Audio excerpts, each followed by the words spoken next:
கர்த்தர் நாம் மையப்படுவதாக இந்த அருமையான காலவெளியிலே உங்களை பார்ப்பதிலே உங்களோடு இணைந்து கர்த்தர் நாமத்தை மேம்படுத்துவதிலே சந்தோஷப்படுகிறோம். தினமொரு லோக சுவார்த்தை மூலமாய் உங்களை சந்திப்பதிலும் என்னுடைய வார்த்தையை சொல்வதிலும் மிகுந்த சந்தோஷம் அடைகிறோம். இன்றைக்கு ஒரு புதிய வார்த்தையை உங்களுக்கு சொல்லி செபிக்க விரும்புகிறேன். ஏசாயின் புஸ்தகம் 52ஆம் அதிகாரம் 12ஆம் வசனத்தின் பிற்பகுதியில இவ்வாறு சொல்லப்பட்டிருக்கிறது. கர்த்தர் உங்கள் முன்னே போவார், இஸ்ரவேலின் தேவன் உங்கள் பிறகே உங்களை காக்கிறவராயிருக்கிறார். கர்த்தர் உங்கள் முன்னே போவார் முதல்ல.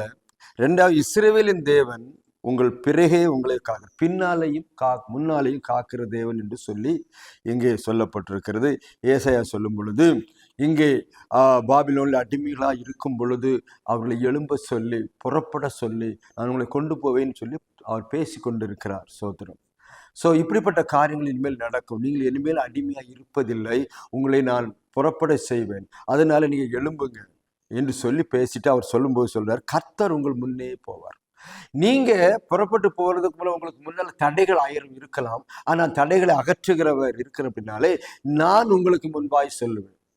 நான் சென்று கோணலான காரியங்கள் எது இருந்தால் அதை மாற்றுவேன், அதனால நீங்க என் பின்னாடி வாங்க, நான் உனக்கு முன்பாய் செல்லுவேன் என்று சொல்லுகிறார். அது மாத்திரமல்ல, நான் பின்னாடி உங்களை பாதுகாப்பேன், பின்னால யாராவது டிஸ்டர்ப் பண்ணா பின்னாலே பாதுகாப்பேன் என்று சொல்லி கர்த்தர் அந்த இஸ்ரவேல் ஜனங்களை பார்த்து சொன்ன வார்த்தையை தான் இப்பொழுது வாசித்தோம். சோதரம். தேவன் தம்முடைய ஜனங்களை வெட்கப்படுத்த மாட்டார். சோதரம். அவரை நோக்கி பார்க்கிற ஜனங்கள் பிரகாசம் அடைந்தார்கள், அவர்கள் முகங்கள் வெக்கமடைந்து போகவில்லை என்று சொல்லி வசனம் சொல்லப்பட்டிருக்கிறது. இந்த நாளிலும் கர்த்தர் உங்கள் முன்னே போவார். இந்த நாளில் அருமையானவர்களே, இதே வசனம் தான் இந்த காலவெளியில் உங்களுக்கு நேராய் கடந்து வருகிறது. சோத்திரம். உங்க வாழ்க்கையில அடிமைத்தனத்தில் இருக்கிறீர்களோ, பலவிதமான துயரத்தோடும் துன்பத்தோடும் நான் என்ன செய்வேன் என்று சொல்லி அடிமைத்தனத்துல எழும்ப முடியவில்லை, இந்த குழிக்குள்ள மாட்டிக்கிட்டேன், யார் என்னை விடுதலை பண்ணுவா, தூக்கி விடுவா என்று சொல்லி பலவிதமான உலகத்துல இருக்கிற கஷ்டத்திலும் நஷ்டத்திலும் துன்பத்திலும் எல்லா விதத்திலும் அடிமேல் அடி வாங்கி கொண்டு இருக்கிறீர்களோ, வசனம் சொல்லுது, கர்த்தர் உங்களுக்கு முன்னே போவார். சோதரம். நீங்கள் இப்பொழுது புறப்பட வேண்டிய நேரம் வந்து விட்டது. கர்த்தர் உங்களுக்கு முன்பே போய் காரியங்களை செய்கிற தேவனாய் இருக்கிறார். ஒவ்வொரு நாளும் பாருங்க, ஒரு என்கரேஜிங் வார்த்தையை சொல்லிக்கிட்டே இருக்காரு. ஏன் தெரியுமா? மனுஷன் சோர்ந்து போனா ரொம்ப கஷ்டம்.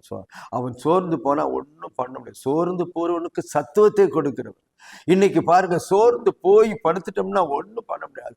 எழும்பு என்று சொல்லுகிறான் வசனம். முதல்ல சொல்லும் போது 52:1, எழும்பு சீயோனே, எழும்பு, எழும்பு, படுக்காத, நீ அப்படியே சோர்ந்து போயிடாத, கஷ்டத்தை பார்த்து தோழ்ந்து போயிடாத, எழும்பு, கர்த்தர் உனக்கு முன்பே போய் எல்லா காரியங்களையும் சரி பண்ணுவார் என்ற நம்பிக்கையும் விசுவாசத்தையும் அவர் மேல் வை என்று கர்த்தர் இந்த காலவெளியிலே சொல்லுகிறார். மேனுள்ள நமக்கு முன்பாக கர்த்தர் போல நமக்கு ஏன் பயம்? சோதரம். பாருங்க, இஸ்ரவேல் ஜனங்கள் எகிப்திலிருந்து புறப்பட்டு வந்த பொழுது முன்னாடி செங்கடல் முன்னாடி இருந்தபடினால என்ன செய்வதுன்னு தெரியும், திகைத்து கொண்டிருக்கிற வேளையில அந்த செங்கடலையும் பிரித்துட்டாரு. அந்த 2ஆய் பிளந்து ஜனங்களை வெட்டாந்தரையில நடந்து போயிட்டு இருக்கிறாங்க. இதை துரத்தி கொண்டு வந்து பார்வோனும் அவனு சேனையும் 600 ரதங்கள் என்று சொல்லப்பட்டிருக்கிறது, ரதங்களோடு பறந்து வருகிறான்.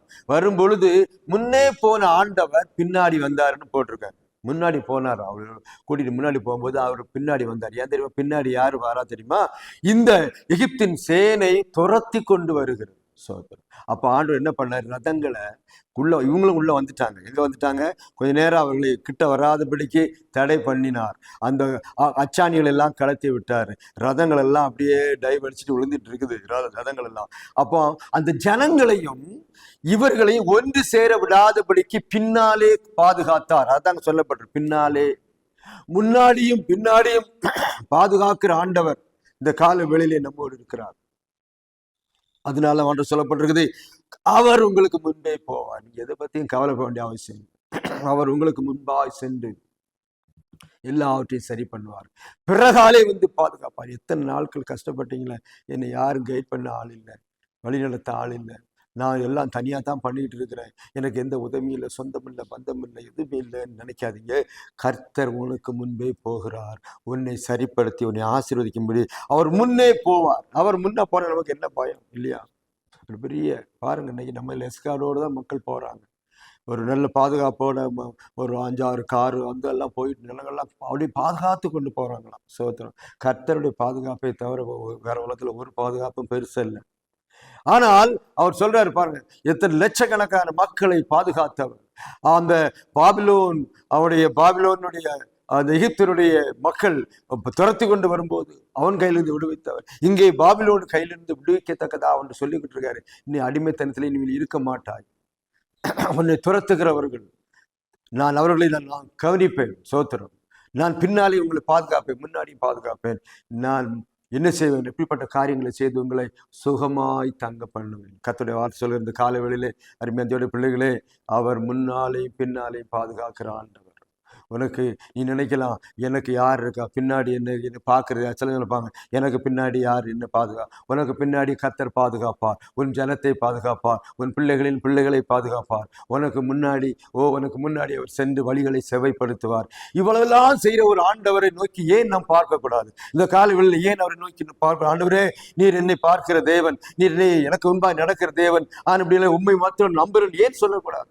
ஏன் அவரை பின்பற்றக்கூடாது? சற்று யோசனை பண்ணி பாருங்க. இந்த காலையிலேயே அவர் மேல் விசுவாசம் வைங்க. அவருக்காக நான் வாழ்வேன்னு சொல்லுங்க. அவரையே நான் நோக்கி பார்ப்பேன்னு சொல்லுங்க. உம்முடைய வார்த்தையிலே நடப்பேன்னு சொல்லுங்க. இந்த இஸ்ரவேல் ஜனங்களை பாதுகாத்த ஆண்டவர் இன்றைக்கு உங்களையும் இந்த காலையிலே பாதுகாக்க வருகிறார்.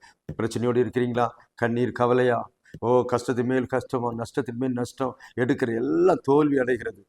நான் பண்ற எல்லா காரியங்களும் தோல்வியிலேயே முடிகிறது. சோதரம். அதனாலேயே நான் இப்போ ஜோசியக்காரனை அடிக்கடி போய் பார்க்குறேன். நல்ல காலம் பிறந்துச்சான்னு பார்க்குறேன். அவனும் பிறக்கும்னு சொல்கிறான். ஆனால் ஒரு காலம் பிறந்ததே இல்லை. சோத்திரம். நல்ல காலம் தன்னால் பிறக்கிறது இல்லை. சோத்திரம். நல்ல காலம் எப்பொழுது பிறக்கும் தெரியுமா? நீ எப்பொழுது இயேசு வண்டை வருகிறாயோ அப்பொழுது நல்ல காலம் பிறக்கும். அன்னைக்கு உனக்கு கெட்ட காலம் எல்லாம் ஓடி போயிடும். சோத்திரம். கெட்ட காலங்கள் உன்னை விட்டு ஓடும். தேவனுடைய வசனம் உன் பக்கத்துல எப்போ இருக்குதோ, தேவனுடைய வார்த்தை உன் உள்ளத்துல எப்போ இருக்குதோ அப்பொழுது ஓடி போயிடும். அதனால நல்ல காலத்துக்கு அங்கே ஒண்ணுமே நடக்கலன்னு சொல்லி ஊரா போகாம, மனுஷனை தேடி உலகத்தின் மக்களை தேடி போகாம கர்த்தரை தேடி வாங்க. அவர் தான் உனக்கு முன்பாய் செல்லவர். இஸ்ரவேல் ஜனங்களை பாதுகாத்தவர். ஜனங்களுடைய ஜனங்களை இன்று வரையிலும் பாதுகாக்கிற தேவன் உங்களையும் என்னையும் பாதுகாக்க இப்பொழுது காலையில வந்திருக்கிறாரு. அவர் நோக்கி பார்க்கலாமா? நோக்கி பார்ப்பீங்களா? எந்த பிரச்சனை வந்தாலும் அவர்கிட்ட சொல்லுவீங்களா? உங்க பிசினஸ் காரியம், உங்களுடைய பிரச்சனையின் காரியம், குடும்ப காரியங்கள், உங்களுடைய வியாதி மாறவே இல்லை, யாராலுமே குணமாக்க முடியாதபடி நான் படுத்த படுக்கையில் இருக்கிறேன், என்னை யாருமே கண்டுக்கிறது இல்லை, எந்த பணம் இருந்ததெல்லாம் செலவழிச்சாச்சு, இனி ஒன்றுமே இல்லை என்று யோசிக்கிறீங்களா? ஒரே ஒரு வார்த்தை கர்த்தர் சொல்லுங்க, எனக்கு முன்பாய் செல்லுங்க ஆண்டோடு சொல்லுங்க. கர்த்தர் உன்னையும் குடும்பத்தை ஆசீர்வாதத்தை தூக்கி நிலை நிறுத்துவார். நீ எழும்பி நடப்பாய், நீ ஆசீர்வாதத்தை பெறுவாய். அநேக கண்கள் காணும், ஆச்சரியப்படும்.